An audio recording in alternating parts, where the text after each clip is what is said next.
The laughter around the dining table faded the instant I unlocked my phone. A woman who had spent the last half hour treating me like I didn't belong suddenly lost every ounce of confidence. My father-in-law stopped chewing. My wife's glass hovered in midair untouched, and my brother-in-law, who had been laughing at every sarcastic remark all evening, looked like he wished he could disappear. My name is Ethan. Carter, I'm 37 years old, and for nearly 7 years I believed patience was the price of keeping my marriage together. Looking back now, I realize patience and silence aren't the same thing. I married my wife Olivia after 3 wonderful years together. She was kind, hardworking, and everything I wanted in a partner. Unfortunately, she came from a family that measured a person's value by their last name, neighborhood, and bank account, not by their character. The Whitmores had money that stretched back generations. Country clubs, private schools, summer homes. Every conversation somehow reminded everyone else where they stood on the social ladder. I grew up in a modest neighborhood outside Columbus. My father still repaired heavy machinery for a living, and my mother spent decades working the front desk at a local clinic. They weren't wealthy, but they never owed anyone a favor and never treated people differently because of their paycheck. Those were lessons that stayed with me. By the time I turned 30, I'd launched a technology consulting company that helped manufacturers automate their operations. It started with one client working from my garage. 7 years later, the company had offices in 3 cities and more than 50 employees. None of that mattered to the Whitmores. To them, I was still the guy from the wrong side of town who had somehow convinced their daughter to marry beneath her station. Sunday dinners at Olivia's parents' estate had become a weekly tradition I secretly dreaded. Every visit followed the same script. Her father talked about investments. Her mother discussed charity galas. Her younger brother Mason bragged about whichever expensive toy he'd bought that month. Then everyone politely ignored me. That evening felt no different. The dining room sparkled beneath an enormous crystal chandelier. Fine china covered the table, servants quietly refilled drinks, and classical music drifted from hidden speakers. Mason arrived a few minutes after we did, bringing his newest girlfriend. "Ladies and gentlemen," he announced dramatically, "this is Vanessa Brooks." She looked effortlessly elegant. Perfect makeup, designer handbag, tailored dress. The kind of confidence that usually came from never hearing the word no. After introductions, dinner began with harmless conversation. Olivia shared updates about her interior design projects. Richard Whitmore proudly explained a recent commercial real estate purchase. Vanessa listened carefully, smiling at all the right moments. Then, almost casually, she turned toward me. "So, Ethan," she asked with a pleasant smile, "Mason mentioned you own some kind of consulting company?" "I do," I replied. "We help manufacturing businesses modernize their operations." "Oh," she nodded thoughtfully. "So you're basically an IT guy?" Mason chuckled. I smiled politely. "There's a bit more to it than that. What kind of companies hire you?" "Mostly medium and large manufacturers." She tilted her head. "Interesting." Her tone suggested the exact opposite. For reasons I couldn't explain, I had the uncomfortable feeling that the evening was only beginning, and that before dessert was served, someone at this table was going to discover they'd badly underestimated the quiet man sitting across from them. Vanessa leaned back in her chair, swirling the wine in her glass as if she were considering my answer. "Manufacturing businesses?" she repeated. "That sounds specialized." "It is," I replied. "What exactly do you do for them?" "We help companies improve production systems, reduce waste, and make operations more efficient." She smiled politely. "So you're basically hired to tell people how to do their jobs better?" Mason laughed louder than the joke deserved. "I suppose that's one way to describe it." I answered. Richard looked amused. "You've always had a talent for simplifying things, Vanessa." The table shared a quiet laugh. Olivia offered me an apologetic glance before returning to her dinner. She didn't interrupt. She never did. For years I'd convinced myself she stayed silent because she wanted to avoid conflict. Eventually I stopped believing that excuse. Vanessa rested her elbows on the table. "Mason mentioned you grew up outside Columbus." "I did. I've only driven through that area once." She wrinkled her nose slightly. "It looked ordinary." "My parents still live there," I said calmly. "They like it." "Oh, I'm sure." She smiled again. "Not everyone dreams about luxury neighborhoods." There it was, the first real jab. Richard pretended to focus on cutting his steak. Helen, my mother-in-law, quietly sipped her wine without saying a word. No one corrected her. No one defended me. Mason seemed entertained. "I remember when Ethan first started dating Olivia," he said. "He drove that old pickup truck everywhere." Richard chuckled. "The blue one?" "Exactly," Vanessa laughed softly. "Well, everyone starts somewhere," I nodded. "They do, and now?" "I drive something different." "I'm guessing an SUV?" she asked. "Something practical?" I smiled. "Practical enough." She seemed disappointed that I refused to take the bait. "So your parents never left Columbus?" "No, they must be proud." "They are. What did your father do again?" "He repairs heavy equipment." "And your mother?" "She worked reception at a medical clinic before retiring." Vanessa placed a hand over her chest dramatically. "There's something refreshing about honest working-class families." Her voice sounded complimentary. Her expression said otherwise. "I think people like that deserve respect," she continued. "They work so hard even if life doesn't give them many opportunities." Silence settled over the dining room. I looked toward Olivia. She stared at her plate, not angry, not embarrassed, just absent, as though the conversation had nothing to do with her husband. The familiar knot tightened in my chest. 7 years. 7 years of swallowing comments exactly like these. I reminded myself why I'd always stayed quiet. Arguing never changed their opinions. It only gave them another reason to call me emotional. Vanessa smiled. "Sweetly, I'm sorry if I ask too many questions. I just find success stories inspiring. Someone from a modest background building a nice little consulting business." She paused deliberately. "That's impressive." There was that word, small enough to sound harmless, sharp enough to leave a mark. Mason smirked into his drink. Richard finally spoke. "Ethan has always been careful with money." Helen nodded. "Growing up without much teaches discipline." I placed my fork beside my plate. Every sentence sounded polite. Every sentence carried the same message. "You'll never really belong here." I slowly looked around the table. No one noticed. They thought they were winning because I remained calm. What they didn't realize was something I'd learned years ago in business. People reveal the most about themselves when they think they've already established superiority. And Vanessa, she was talking far more than she should. She mentioned the consulting firm where she worked, the prestigious clients she supposedly advised, the executive meetings she attended, the million-dollar campaign she claimed to help manage. Each story became a little bigger than the last. Most people at the table were impressed. I wasn't, because one small detail she'd casually mentioned 15 minutes earlier didn't fit the rest of her story. I reached into my pocket and quietly unlocked my phone beneath the table. This time, I wasn't checking a message. I was looking for an answer. I kept my attention on Vanessa while casually scrolling through my phone beneath the table. The conversation continued around me. Richard was discussing property investments. Helen was talking about an upcoming charity event. Mason remained completely focused on Vanessa, hanging on every word as if she were the most accomplished person in the room. And Vanessa was loving every second of it. She spoke confidently about her position at a consulting agency called Sterling & Cole. According to her, she was involved in strategic planning sessions, client acquisitions, and major corporate campaigns. The more she talked, the less believable it became. People who actually do important work rarely spend an hour announcing it. Eventually, she noticed me glancing at my screen. "Working during dinner?" she asked playfully. I looked up and smiled. "Just checking something? Something important?" "Possibly," Mason frowned. "Ethan, you seem distracted." "Not distracted." I locked my phone. "Interested." Vanessa raised an eyebrow. "In what?" "Your company." For the first time all evening, her smile hesitated. "My company?" "Sterling & Cole." "Oh," she recovered quickly. "What about it?" "It sounds impressive." "It is." She sat a little straighter. "We work with some very high-profile clients." I gathered that. Richard nodded approvingly. "Ambition is important." "Exactly," Vanessa agreed. "I've always believed people should push themselves beyond their circumstances." The comment wasn't aimed at me directly. It didn't need to be. The message landed anyway. I set my phone beside my plate. "How long have you worked there?" "Almost a year, and you're already leading campaigns?" She hesitated only for a fraction of a second. "Part of several major projects, yes." "That's remarkable. Thank you." Her confidence returned immediately. Mason smiled proudly. I noticed Olivia watching me carefully now. She sensed something changing. After years together, she always recognized that particular expression, the one I got when I'd already made up my mind. "What department are you in?" I asked. "Client strategy." "And your title?" "Senior project consultant." The answer came too quickly, almost rehearsed. I nodded slowly. "Interesting." Vanessa folded her arms. "You seem very curious all of a sudden." "I am." The table grew quieter. Richard set down his fork. Helen stopped talking. Even Mason looked slightly uncomfortable. "What's going on?" he asked. "Nothing." I picked up my phone, just trying to understand something. Vanessa laughed nervously. "Understand what?" I turned the screen toward myself again. "Well, earlier you mentioned overseeing major accounts." "Yes, and leading client strategy meetings." "Correct. You also said you're being considered for a director position." Her confidence flickered. "I said something along those lines." "Right." The room felt noticeably colder. No one was eating anymore. Olivia shifted in her chair. "Ethan." I looked at her, then back at Vanessa. "You know what's funny?" No one answered. "I've actually heard of Sterling & Cole before." Vanessa's face tightened. "Oh?" "About 4 months ago, my company interviewed several consulting agencies." Richard's eyes narrowed. Mason stopped, smiling. Vanessa remained perfectly still. "We ended up hiring someone else," I continued. "But I remember researching every firm that submitted a proposal."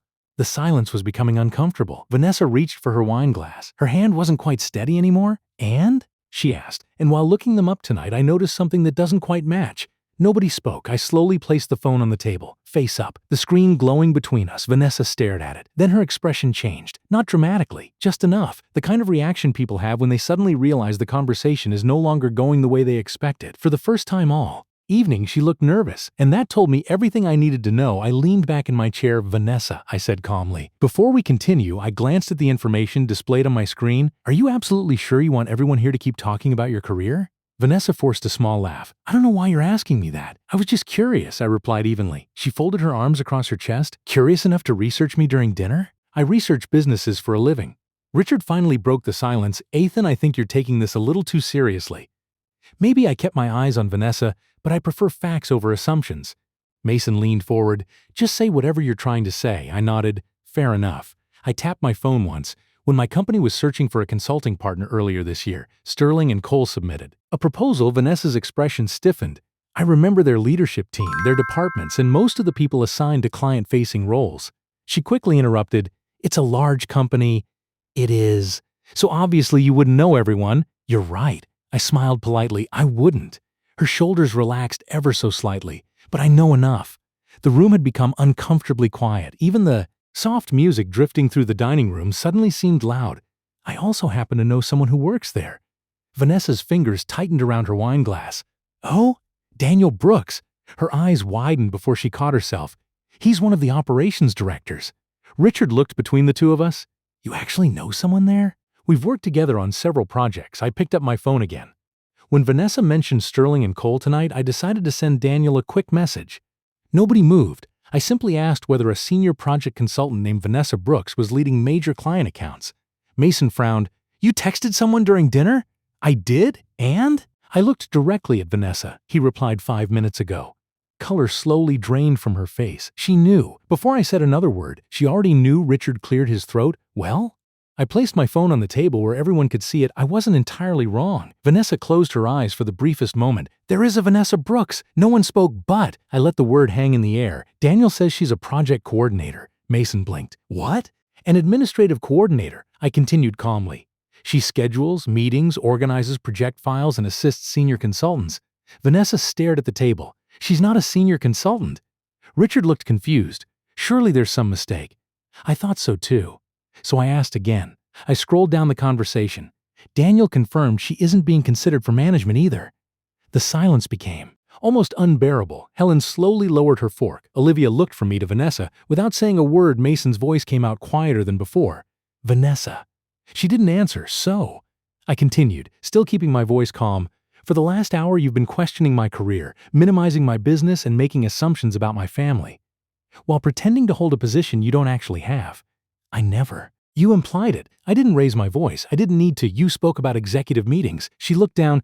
"You described leading major accounts." "Nothing." "You corrected people when they underestimated your experience." Still nothing. The confidence she'd carried into the room had completely disappeared. I wasn't enjoying it, at least not the way everyone seemed to think I would. This wasn't about embarrassing her. It was about something much bigger. I turned toward Richard. "For years, every Sunday dinner has followed the same pattern." He frowned. "What do you mean?" "Someone takes a shot at me."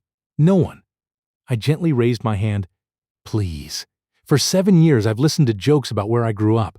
I looked at Helen. "I've heard comments about my parents." Then at Mason. "I've smiled through insults disguised as humor." Finally I looked at Olivia, and every single time, my voice softened. The one person I hoped would stand beside me stayed silent.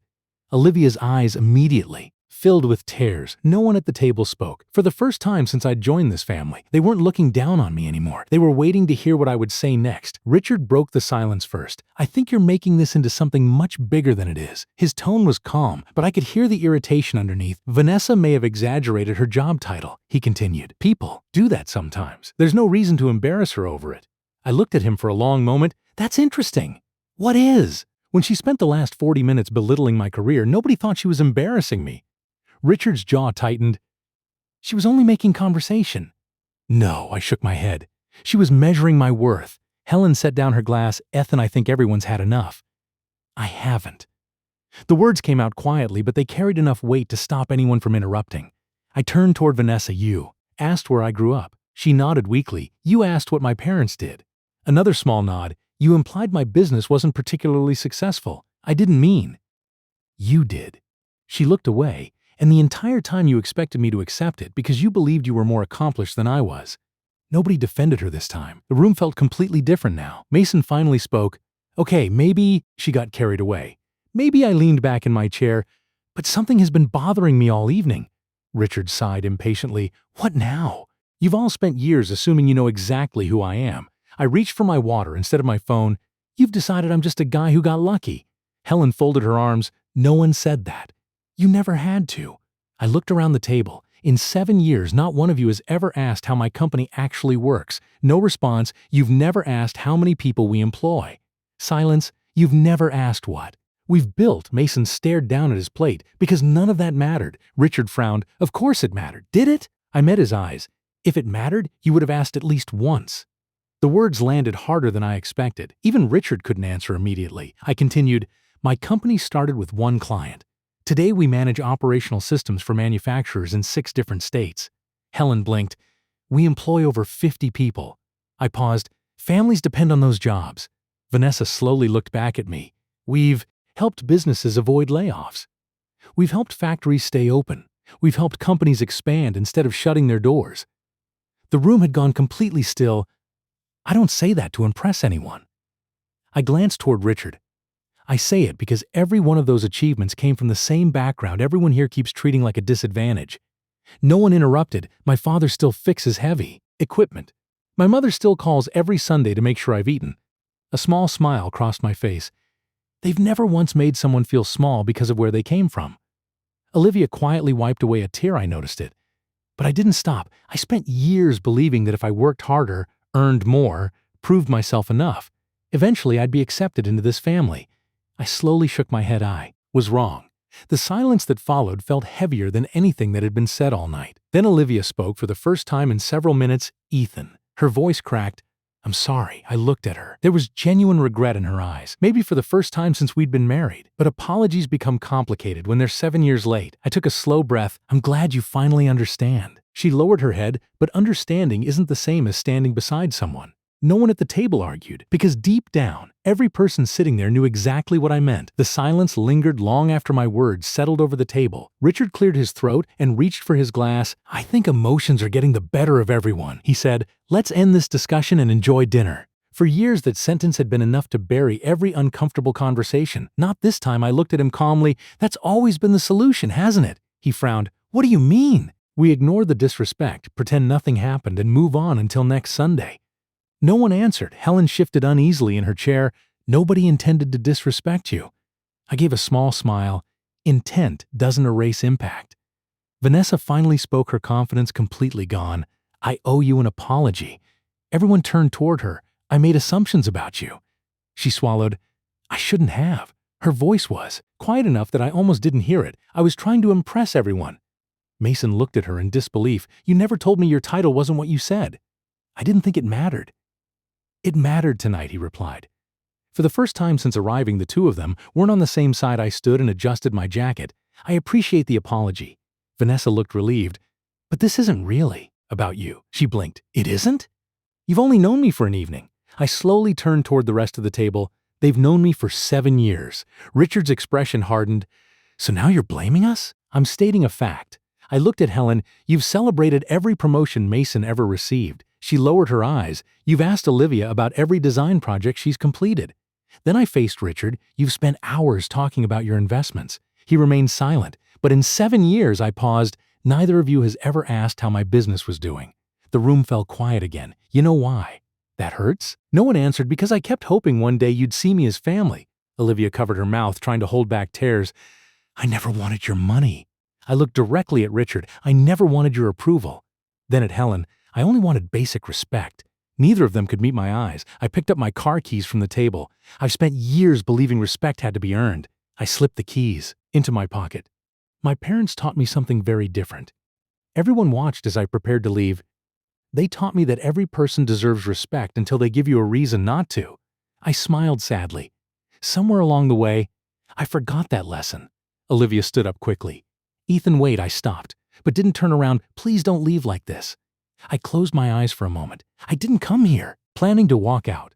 My voice remained calm. I came here hoping tonight would finally be different. When I looked back, Olivia was crying openly. I should have said something. You should have. I'm sorry. I believe you. She looked surprised by my answer, but believing you're sorry doesn't erase 7 years of silence. Nobody moved. Nobody dared interrupt Richard, looked older than he had an hour earlier. Helen stared down at her untouched dinner. Mason avoided everyone's eyes. Vanessa quietly wiped away tears, realizing she'd become part of a much larger story. I reached for the front door. Then I stopped one last time. Without turning around, I spoke softly. The saddest part isn't what happened tonight. Everyone listened. It's realizing that the people who claimed I was family never once made me feel like I belonged. With those words hanging in the air, I opened the door and stepped into the cool night, unaware that before sunrise my phone would ring with a call that would change every relationship in that house forever.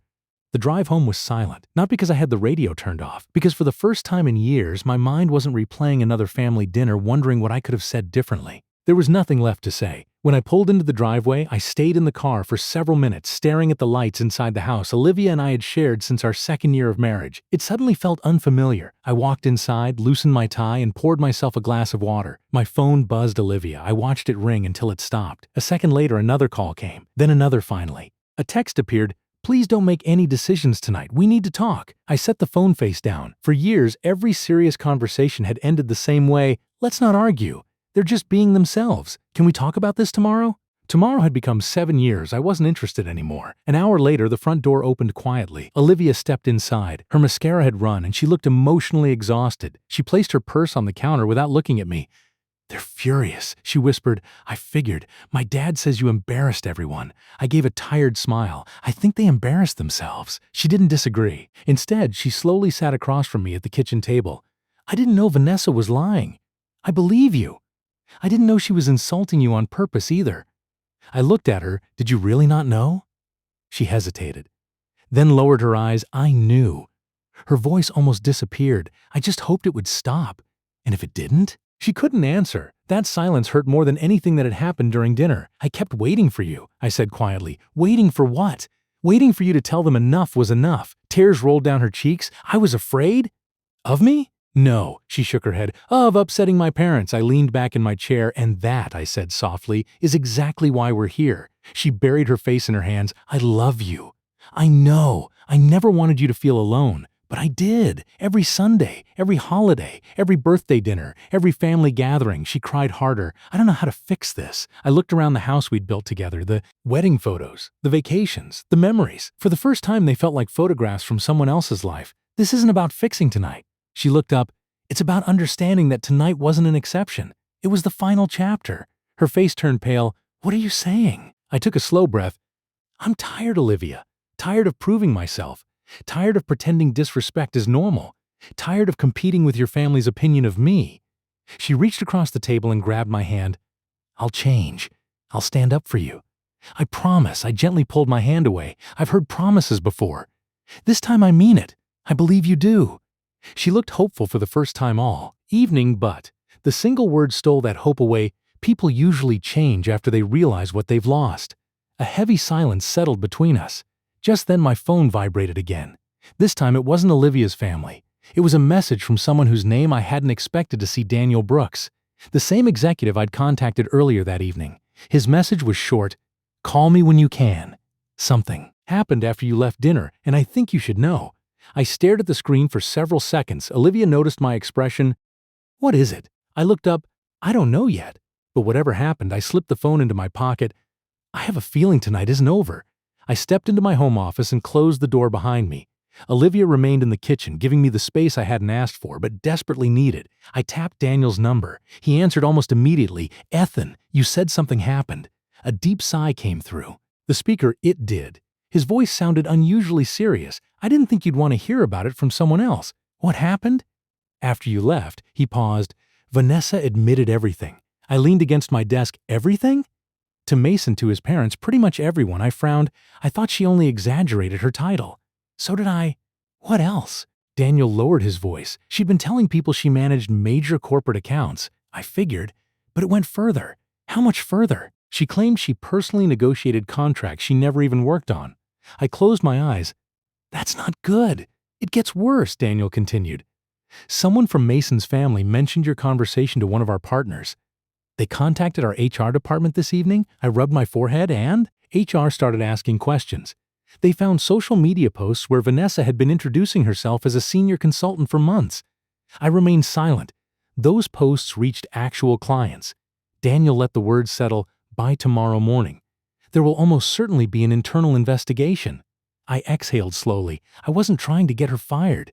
I know. You asked a simple question. He laughed. Quietly, the problem wasn't your question. It was that she'd built an entire image around something that wasn't true. After ending the call, I stood motionless for several minutes. None of this felt satisfying. Vanessa had embarrassed herself long before I ever picked up my phone. I'd simply refused to pretend I didn't notice. When I walked back into the kitchen, Olivia looked at me anxiously. What happened? I sat across from her. Vanessa's company found out she's been lying about her position. Her eyes widened. Oh no, there will probably be an investigation. She covered her mouth. My parents are going to blame you. They already do. They'll say you ruined her career. I shook my head. No. I asked honest questions. If honesty destroys someone's reputation, I paused, then dishonesty built it. Olivia stared. Quietly at the table. A few moments later, my phone buzzed again. This time it was Mason. I almost ignored it. Almost instead, I answered, "What?" His voice was nothing like it had been at dinner. Gone was the arrogance. Gone was the confidence. Ethan. He sounded exhausted. I just found out everything Vanessa told us was a lie. I know. You knew before tonight? No, I suspected. Silence. Then he asked something I never expected to hear. I owe you an apology. I didn't answer immediately. I shouldn't have laughed. I shouldn't have let her treat you like that. He swallowed hard. I've been thinking about it since you left. It wasn't just tonight. No, I replied quietly. It wasn't. Another long silence followed. Finally, he asked, "Do you think Olivia's going to leave?" I looked toward the kitchen where she still sat staring at nothing. I honestly don't know. But I do know this. I looked out the window into the darkness beyond the backyard. Tomorrow morning, every person who sat at that dinner table is going to wake up, realizing something has changed. And none of us will ever be able to go back to pretending everything was fine.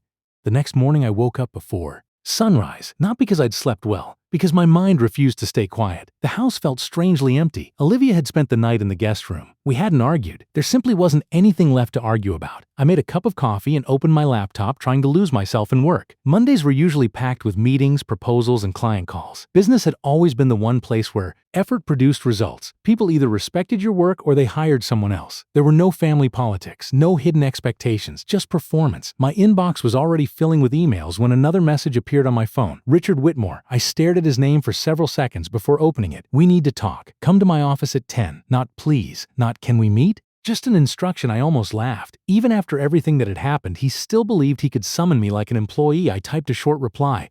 I'm working today. If you want to speak, you can come to my office. I hit send without giving it another thought. 5 minutes later, my phone rang. Richard. I answered. Ethan. His voice was controlled, but I could hear the anger underneath. I told you to come here. And I replied, this concerns the family. No.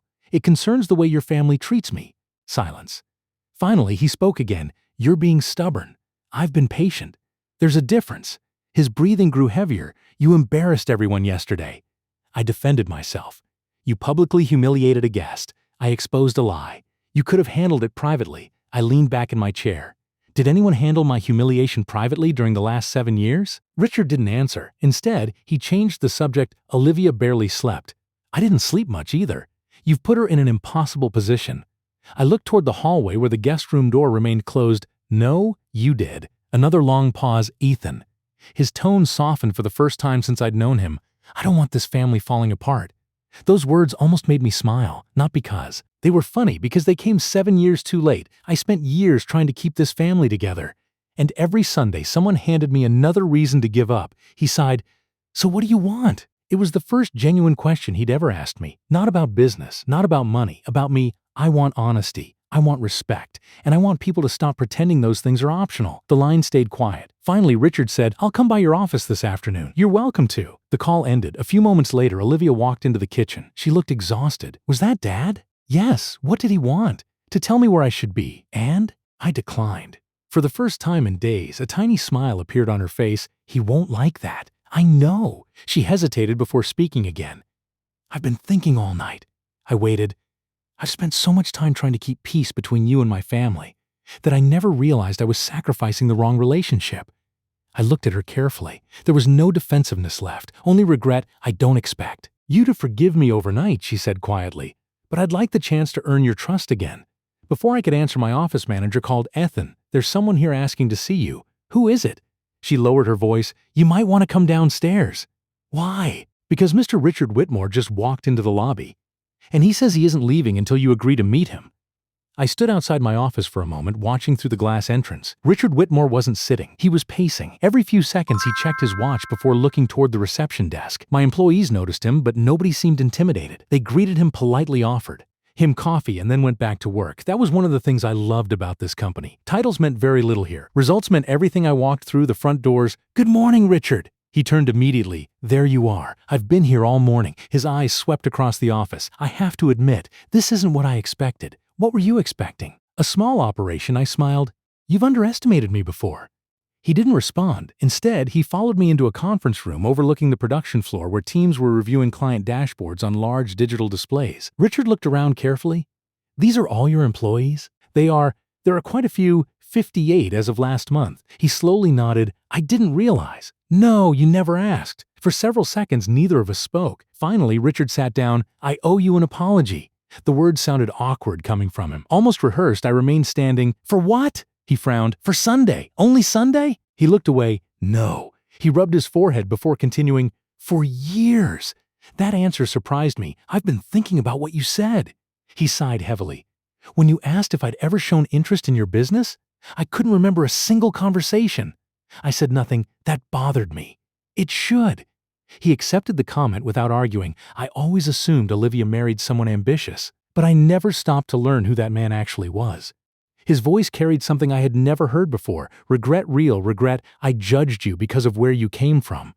I compared you to people I'd known all my life. I convinced myself you weren't one of us." I folded my arms. "And now?" He looked directly at me. "Now I realize I never made any effort to become one of yours." The room became quiet. Outside the glass wall, employees moved confidently between meetings. Phones rang, printers hummed. Business continued exactly as it always had. Richard watched them for a moment. "They respect you." "Yes, they actually enjoy working here." "They do." "How?" The question caught me off guard. "What do you mean?" "I've owned businesses for 30 years. I've never seen employees smile this much on a Monday morning." I couldn't help laughing because they're not treated like numbers. He nodded slowly. "I've spent years trying to build successful companies. You've built something different." I finally took a seat across from him. "This company isn't my greatest achievement?" "No, it's the culture." Richard leaned back. "I wish I'd understood that sooner." Before I could respond, there was a knock on the conference room door. My assistant stepped inside. "Sorry to interrupt." "What is it?"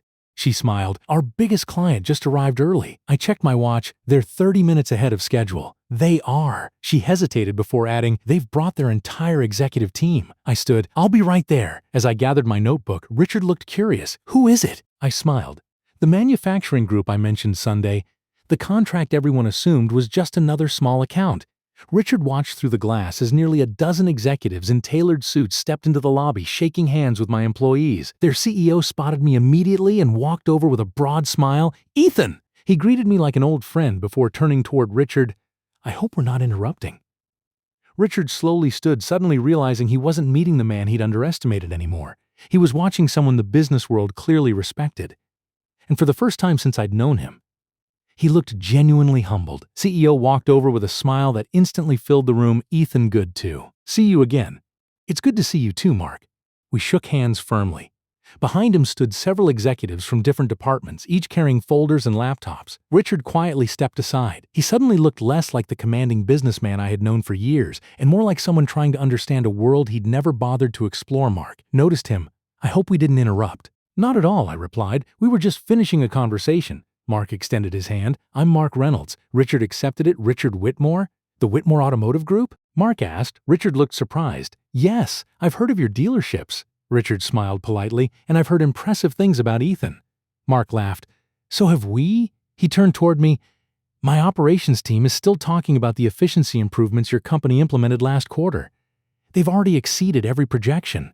Richard's expression changed. "You've worked together before?" "For nearly 3 years," Mark answered. "In fact, Ethan's team has become one of our most trusted consulting partners." One of the executives standing nearby nodded. "Our production delays dropped almost 40%. Another added, "And we've expanded 2 facilities because of the savings his recommendations created." Richard looked at me. None of this was new. I'd simply never had anyone from my professional Life say it in front of him, Mark continued. We actually came today to finalize the expansion agreement. He placed a thick folder on the conference table. This should keep your team busy for the next 18 months. I smiled. We're looking forward to it. Richard glanced at the folder. Expansion? Mark nodded. We're opening 3 additional manufacturing sites. Ethan's company will oversee the operational planning for all of them. Richard slowly sat back down. The confidence he'd walked into the office with had completely disappeared. For several moments, nobody spoke. Finally, Mark excused himself. We'll wait in the boardroom whenever you're ready. I won't be long. As soon as the door closed, Richard quietly exhaled. I owe you another apology. I raised an eyebrow, for assuming your success was exaggerated. It wasn't. No. He looked around the office again. I've spent my entire career believing money was the best measure of success. He paused. But sitting here, I don't think that's what you've built. What do you think I've built? He looked through the glass wall at my employees, laughing while preparing for the meeting. Trust. The answer surprised even him. They believe in you, and you believe in them. I nodded. That's harder to build than revenue. He smiled faintly. I can see that now. A moment later, his phone buzzed. He checked the screen. It's Olivia. He declined the call. Then another message appeared, this time from Helen. He sighed. They're asking how the meeting is going. And? I don't even know what to tell them. I stood and picked up the proposal folder. You don't have to tell them anything today. He looked at me. They'll ask whether you forgave me. I considered the question carefully.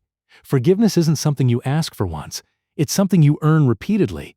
Richard nodded slowly. I understand. I walked him toward the lobby. As we reached the entrance, several employees smiled and wished me luck before heading back to work. Richard watched each interaction carefully. Then just before stepping outside, he turned back to me. I came here hoping to save my family's reputation. He hesitated. But I think what actually needs saving is my relationship with my daughter. Before I could respond, Olivia's car pulled into the parking lot. She stepped out looking nervous. She wasn't alone. Helen had come with her, and judging by the expression on my mother-in-law's face, this conversation was about to become even more complicated. Helen stepped out of the passenger seat before Olivia could say a word. She walked toward the office entrance with the same confidence she always carried, but today it looked forced. When she noticed Richard standing beside me, she slowed. So you're still here? Richard nodded quietly. I stayed. Helen looked between us. I've been calling you for an hour. I know you ignored me. I needed time to think. For a moment, nobody spoke. Employees passed through the lobby, greeting me as they came and went. Morning, Ethan. Good luck with the client meeting. See you after lunch. Each greeting was genuine. Helen noticed. So they all know your name? I smiled. I know theirs too. She looked around the office. I didn't realize your company was this. She searched for the right word. Established. I've invited both of you here several times. Neither she nor Richard responded. Olivia finally stepped forward. Ethan. I wasn't sure you'd want to see us. I wasn't sure either. She took a deep breath. I came because I need to say something. Richard quietly moved away, giving us space. Helen remained silent. I've been thinking about what you said yesterday. Olivia began, about choosing between you and my family. I watched her carefully. You were right. The words caught me off guard. I kept telling myself I was keeping the peace. She shook her head, but I wasn't. I was protecting the people making you feel unwelcome. Her voice trembled, and expecting you to keep accepting it. I remained quiet. I failed you. Tears filled her eyes again. I know saying sorry doesn't fix years of silence. It doesn't. I know. She nodded. But I need you to know. I finally understand what you were carrying all these years. Before I could answer, Helen spoke. I didn't. Everyone turned toward her. She looked uncomfortable. More uncomfortable than I'd ever seen her. I honestly believed we were teasing you. She folded her hands together. I thought because you never argued back, it didn't bother you. It did. I know that now. She lowered her head. I should have stopped it. You should have. Richard placed a hand on her shoulder. We both should have. The 3 of them stood there in complete silence. For years, I'd imagined this moment. I'd pictured apologies, admissions, regret. Now that it was happening, it didn't feel like victory. It felt like closure. Olivia looked at me hopefully. Can we go home and talk? I didn't answer immediately. Instead, I looked through the glass wall toward the boardroom. My leadership team was waiting. Our clients were waiting. Life had continued moving forward, even while my personal life had stood still. I turned back toward Olivia. I'll always appreciate honest apologies. She smiled faintly, but the smile disappeared. I'm not ready to pretend everything is okay. I understand. No, I don't think you do. I took a slow breath. Trust isn't rebuilt with one conversation. It's rebuilt over time. And right now, I glanced at the conference room. I have responsibilities that can't wait. Olivia nodded. I'll wait. I don't expect you to decide today. Richard extended his hand toward me, not as a businessman, not as a father-in-law, simply as one man to another. I'm sorry, Ethan. I looked at his hand for several seconds. Then I shook it. Not because everything was forgiven, but because anger had already taken enough from both of us. As Richard and Helen walked back toward the parking lot, Olivia lingered behind. Just before leaving, she turned around. "I'll fight for us this time." I watched her disappear through the glass doors. For the first time in years, I believed she meant it. The only question left was whether she had realized it soon enough. 3 weeks passed. They were the quietest weeks of my adult life. Olivia moved into the guest bedroom, and although we still shared the same house, it no longer felt like a home. We spoke politely about groceries, Bill's work schedules, anything except us. She kept her promise. Every Sunday when Richard or Helen invited her to dinner, she declined. The first weekend, she told them, "I'm spending today with Ethan." The second weekend, she simply said, "Not this time." By the third Sunday, they stopped asking. I noticed the effort. I respected it. But rebuilding trust wasn't like flipping a switch. Years of silence couldn't be erased by a few difficult conversations. One Friday evening, Olivia knocked gently on my office door at home. "Can we talk?" I closed my laptop. "Sure." She sat across from me, holding a small photo album. "I found this while cleaning." She slid it across the desk. It was our wedding album. The first picture showed us laughing outside the church. Neither of us looked worried about the future. "We were happy," she whispered. What changed?" I looked at the photographs for a long time. Then I answered honestly, "We stopped protecting each other." She nodded slowly. "I protected my parents." "I know. I kept believing they'd eventually accept you." "And?" "They never did." Her voice broke. "And I kept asking you to be patient because admitting that would mean admitting I'd made a terrible mistake." I closed the album. "Thank you for being honest." She looked hopeful. "Does that change anything?" I took a deep breath. "It changes how I see you." "And?" "But it doesn't change what happened." She stared quietly at the floor. "I've been seeing a counselor." That surprised me. For the last 2 weeks, I needed someone to tell me why I always avoided conflict. She smiled weakly. "Turns out I've spent my whole life trying to keep everyone happy. And in doing that, I made the person closest to me feel completely alone." Neither of us spoke for a while. Finally, I stood and walked to the window overlooking the backyard. "The hardest part isn't forgiving you." She looked up. "It's believing that when the next difficult moment comes, things will actually be different." "They will. I want to believe that. I'll prove it." Before I could answer, my phone vibrated. It was Mark Reynolds. I answered. "Everything okay?" "You'd better turn on the local business news." My eyebrows lifted. "Why? You've been mentioned?" I frowned. "In what context?" "You'll see." He hung up curious. I opened the news website. The headline immediately caught my attention. "Whitmore Automotive announces major corporate restructuring." I opened the article. Richard had stepped down as CEO. His statement included only one sentence that truly stood out. "Strong leadership begins with listening before judging." That's a lesson I learned later than I should have. I read the sentence. Twice Olivia quietly walked over beside me. "Is that your father?" She covered her mouth. I can't believe he actually said that publicly. Neither could I. A man who had spent decades protecting his reputation had just admitted in front of the entire business community that he'd been wrong. Maybe people really could change. The question was no longer whether Richard had changed. It was whether I was willing to let the past stop defining my future. Richard's announcement dominated local business news for the rest of the week. No one had expected him to step aside. For nearly 3 decades, Whitmore Automotive had been built around one man making every major decision. Now he was handing the company to a professional management team while remaining only as chairman of the board. Industry analysts called it a strategic move. I knew better. It wasn't about business. It was about perspective. 2 days later, I was finishing a client presentation when my assistant knocked on my office door. "Ethan?" "Yes?"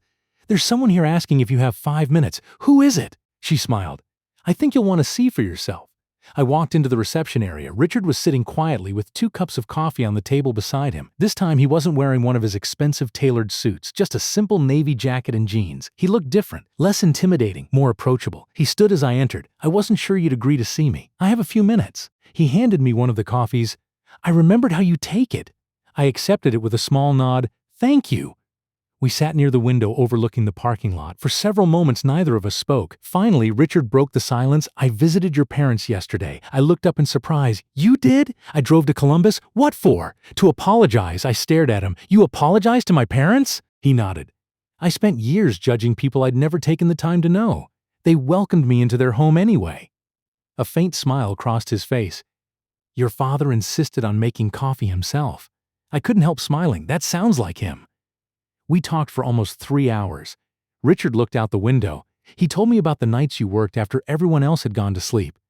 The weekends you spent building your company, the jobs you turned down because they compromised your values. He shook his head slowly. "I realized I'd created an entire opinion of you without knowing any of your story." His voice was filled with genuine regret. "Your parents never criticized me. They didn't blame me. They simply said they hoped everyone could move forward. That sounded exactly like my parents. They dared, always believed people deserved the chance to become better. Richard reached into his jacket pocket and placed a small envelope on the table. "What's this?" "Open it." Inside was a handwritten letter. Not typed, not printed, written carefully line by line. "I've spent my entire career negotiating contracts," Richard said quietly, "but I've never written a letter like that." I unfolded the pages. The first sentence immediately caught my attention.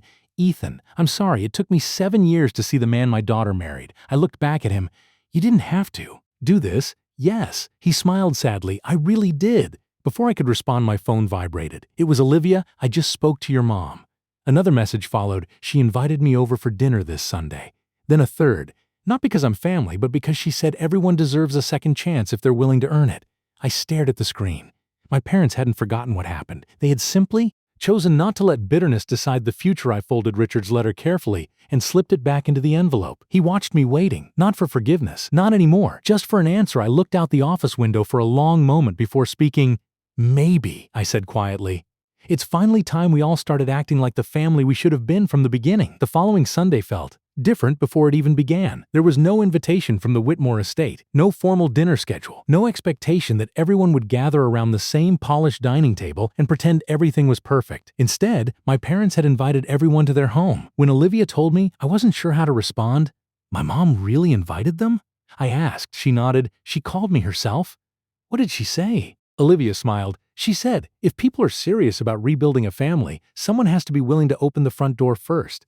That sounded exactly like my mother. She never believed pride solved anything. Only honest conversations. Sunday afternoon arrived faster than expected. My parents' house hadn't changed in 20 years. The white fence still leaned slightly to one side. My father's old pickup truck sat in the driveway. The flower garden my mother planted every spring was in full bloom. As Richard pulled in behind us with Helen, I noticed something unusual. Neither of them looked comfortable. For once, they were the outsiders. My father opened the front door before anyone could knock. "Ethan!" He wrapped me in a hug before greeting Olivia with another. Then he walked over to Richard. "You must be Richard." Richard extended his hand. Instead, my father pulled him into a hug. Richard froze for a second before awkwardly returning it. "Welcome," my father said with a smile. "No speeches today. Just food." Everyone laughed softly. The tension eased immediately. Inside the dining table looked nothing like the one at the Whitmore estate. Different chairs, simple plates, homemade dishes filling every corner. Nothing expensive. Everything prepared with care. My mother carried another bowl from the kitchen. "I hope nobody leaves hungry." Helen stood up instinctively. "Can I help?"